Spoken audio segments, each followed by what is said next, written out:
السلام علیکم، میں ہوں نوید ملک فائر اسٹون نیوز کے ساتھ۔ 14 اگست ایک عقیدے کا دن، جشن آزادی کا دن، پاکستان بنا 14 اگست کو مختلف تقریبات بھی ہو رہی ہیں۔ یہاں پنڈی میں آرٹس کونسل میں موجود ہوں اس وقت۔ یہاں پہ لائن کلبس کے انٹرنیشنل کے اشتراک سے ایک بہت بڑی ورکشاپ بھی ہوئی۔ یہاں پہ ہمارے ساتھ موجود ہیں میڈم روبینہ جو ہیں، لائن کلب سے بھی ہیں اور سوشل ورکر بھی ہیں اور ڈفرینٹ وہ کام کر رہے ہیں۔ بیسیکلی جو آج کا کیا ایونٹ تھا اور کیا میسیج جانا چاہیے پاکستان کو، ان سے بات کریں گے۔ جی السلام علیکم۔ جی وعلیکم السلام، بسم اللہ الرحمن الرحیم، ایاک نعبد و ایاک نستعین۔ آج ہمارا یوم آزادی کا دن، مسلم دنیا کا سب سے بہترین ملک جو قائد اعظم نے ہمیں آزاد کروا کے دیا، شکریہ قائد اعظم کا۔ اور آج کے دن ہم نے عہد کیا ہے کہ ہم نے اپنے قائد کے نقش قدم پہ چلتے ہوئے اپنے وطن کی حفاظت کرنی ہے، اور ہم نے اپنے اندر وہ تبدیلی لانی ہے جس تبدیلی کی ہمارے پاکستان کو ضرورت ہے۔ اس میں ہم لوگوں نے ڈفرینٹ ایکٹیویٹیز کی ہیں۔ ہم نے لائن کلب کے پلیٹ فارم سے ہم لوگوں نے پلانٹیشن کی ہے، درخت لگائے ہیں، چونکہ میں انوائرمنٹ کے اوپر چیئر پرسن ہوں۔ تو اس کے بعد ہم لوگوں نے ایک آرٹ گیلری، جس میں کہ قائد اعظم صاحب کا سفر جو ہے سارا وہاں پہ دکھایا گیا، کس طرح سے انہوں نے موومنٹ سٹارٹ کی پاکستان بننے کی، اور اس کے بعد جتنے بھی مہاجرین کا آنا اور ان کی زندگی کے اختتام تک کا سارا سفر ہم اس میں موجود ہے۔ سب کو آنا چاہیے، وہ دیکھنا چاہیے۔ بہت زبردست آرٹ گیلری ہے پنڈی آرٹس کونسل میں، اس کا افتتاح کیا ہم لوگوں نے۔ اور باقی یہاں پہ بچے بھی بڑے کافی تعداد میں موجود تھے، اور بچے بھی ایک عزم کے ساتھ ہیں اور بہت شعور ہے ہمارے بچوں میں ماشاءاللہ۔ اور آپ نے سنا ہوگا کہ زیادہ تر بچے بات کر رہے تھے پاکستان کو صاف رکھنے کی، پاکستان کو نیٹ اینڈ کلین رکھنے کی، اور میرا جو پیغام تھا وہ تھا ٹالرنس۔ اپنے اندر ٹالرنس لے کے آئیں، دوسروں کو برداشت کرنے کی آپ اپنے اندر صلاحیت لے کے آئیں، انشاءاللہ پاکستان آگے بڑھے گا اور پاکستان ترقی کرے گا۔ پاکستان زندہ باد۔ فائر نیوز کا کہ آپ دوستوں نے آج یوم آزادی کے حوالے سے ہماری تقریبات کو رونق بخشی۔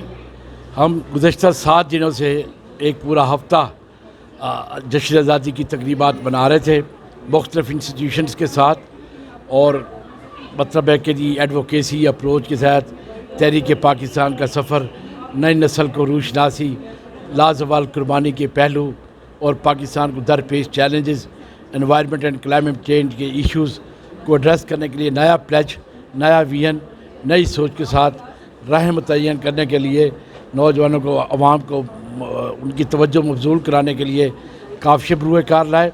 بنیادی مقصد آج ہم نے کیک کٹنگ کی۔ سب سے بڑی بات ہے plant for Pakistan, clean and green Pakistan کے کانسیپٹ میں آج ہم نے 100+ کے قریب یہاں ٹری پلانٹیشن کی ہے آرٹس کونسل کے پریمس میں۔ یہاں انشاءاللہ تعالیٰ اس کے لک آفٹر کرنے والے احباب اور اہلکار موجود ہیں جو ان پودوں کی نگاہ، اور مورنگا کا پودا لگایا۔ تو میں قائد اعظم کا وہ پیغام، وہ مشن، کام کام کام، اب جب تک ہماری قوم اس مشن پہ نہیں آئے گی، ہمارا ملک جن مسائل کا شکار ہے، ہم نئی نسل کو اس سے نہیں نکال سکیں گے۔ ہمارا میڈیا ہو، سول سوسائٹی ہو، کارپوریٹ ادارے ہوں، لائن ڈپارٹمنٹ ہو، مل کر پاکستان کی عظمت اور اس کی سربلندی اور اس کے استحکام کے لیے اپنی کوششوں کو اپنی اونرشپ کے ساتھ اپنا عملی کردار ادا کریں، یہی میرا پیغام۔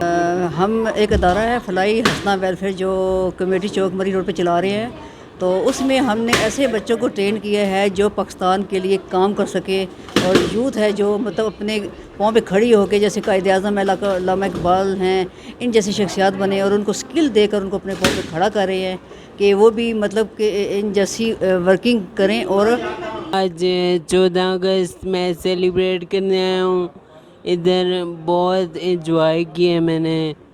پاکستان زندہ باد۔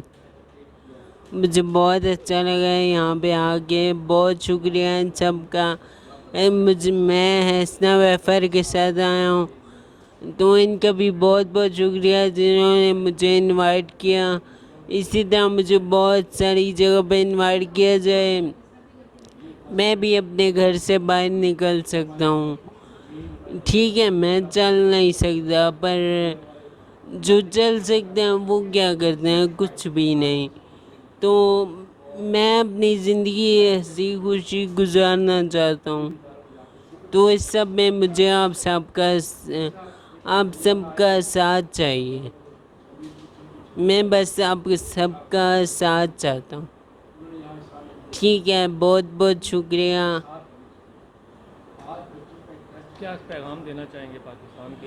میرا یہی پیغام ہے کہ مجھے گھر سے باہر نکالا جائے، ایونٹس پہ بلایا جائے. مجھے پتہ ہے میرا مسئلہ ہوتا ہے ٹرانسپورٹیشن کا، لیکن مجھے ان سب کو دینی چاہیے. مجھے ٹرانسپورٹیشن دینی چاہیے. میں اپنے گھر سے باہر نکلوں، میں بھی اپنی زندگی گزاروں، اور میں اپنی زندگی گزار سکتا ہوں. کہتے ہیں نا، جس کے پاس پیسہ ہے سب کچھ ہے. اب وہی بات ہے، پیسہ ہو تو زندگی بھی اچھی گزر سکتی ہے. تو اس سب میں میرا آپ ساتھ دیں، میں بھی یہ زندگی اچھے طریقے سے گزار سکتا ہوں. اگر چل نہیں سکتا لیکن سب کچھ کر سکتا ہوں. وہی بات ہے، پیسے پہ آ جاتی ہے سب بات. بس میرا یہ پیغام ہے، سب میرا ساتھ دیں. دیکھا جی، آپ نے یہ ڈسیبل پرسن ہے، ڈسیبل پرسن کا ایک گورنمنٹ آف پاکستان نے کوٹا رکھا تھا. پچھلے دنوں میں ہم نے دیکھنے میں چیزیں آئیں، لاہور میں پروٹیسٹ ہوئی، لوگوں کی نوکریاں چھینی گئیں. جو ڈسیبل پرسن ہیں، کوٹا ختم کرنے کے لیے لوگ اس کے پیچھے لگے ہوئے ہیں. یہ گورنمنٹ کو حکام کو سوچنا چاہیے کہ جو ڈسیبل پرسن ہیں وہ نارمل ڈسیبل پرسن نہیں ہیں. یہ ڈگریز بھی ان کے پاس ہیں، گریجویشن بھی ہیں، ماسٹرز بھی ہیں. بجائے کہ ان سے نوکریاں چھیننے کے، بلکہ ان کو نوکریاں دی جائیں جو ان کے مطابق میرٹ کے مطابق بنتی ہیں. تو تبھی انسان آگے جا سکتا ہے، پاکستان آگے جا سکتا ہے. تو میرا خیال ہے کہ حکام جو ہیں، چیف منسٹر صاحبہ، ان کو بھی سوچنا چاہیے کہ جو ڈسیبل پرسن کا کوٹا ہے اس کے اوپر 101 عمل درآمد ہونا چاہیے.